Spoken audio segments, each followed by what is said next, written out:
கர்த்தருடைய பரிசுத்த நாமத்துக்கு ஸ்தோத்திரமும் துதியும் கனமும் மகிமையும் எப்போதும் உண்டாகட்டும். இந்த நல்ல ஆகஸ்ட் மாதம் 15ஆம் தேதியை காண செய்த தேவாதி தேவனுக்கு கொடான கோடி ஸ்தோத்திரம்.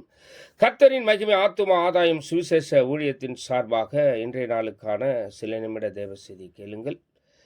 கர்த்தர்களோடு கூட இருப்பார். இனி காலம் செல்லாது. என் ஆண்டவராக இயேசு கிறிஸ்து வரப்போகிறார். ஆயத்தமாயிருங்கள். அநேகரை ஆயத்தப்படுத்தி ஆண்டவர் பக்கமாய் திருப்புங்கள். பக்கத்துணையாய் கர்த்தர் எப்போதும் உங்களோடு கூட இருப்பார்.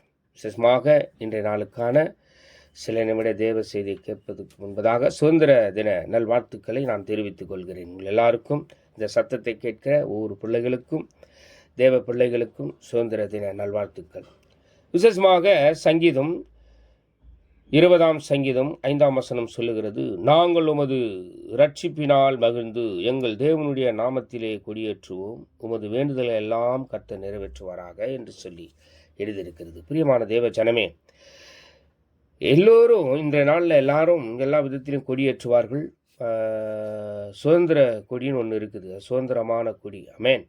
எல்லா கட்சி கொடியும் இருக்குது. எல்லா கட்சி கொடியும் ஒரு பேர் வைத்து ஏற்றுவார்கள். சுதந்திர தினத்துக்கு எல்லோரும் ஒரே கொடி ஏற்றுவார்கள், நம்ம இந்திய தேச கொடியை. ஆனால் அது நல்லது.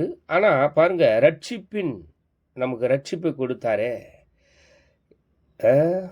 வேதம் சொல்லுது பாருங்க, நாங்களோ உமது ரட்சிப்பினால் மகிழ்ந்து எங்கள் தேவனுடைய நாமத்திலே கொடியேற்றுவோம். அவருடைய நாமம் பலத்த துருகம், நீதிமான் அதற்குள் ஓடி சுகமாயிருப்பான் என்று வேதம் சொல்லுகிறது. ஆக அவருடைய நாமத்தினால கொடியேற்றுவோம். அவர் நமக்கு ரட்சிப்பை கொடுத்தார். ரட்சிப்பு என்பது மிக முக்கியம். கொடியேற்ற போங்க, எல்லாம் செய்யுங்க. ஆனால் ஆலயத்துக்கு போய் தேவனுடைய நாமத்தை மகிமைப்படுத்துங்க.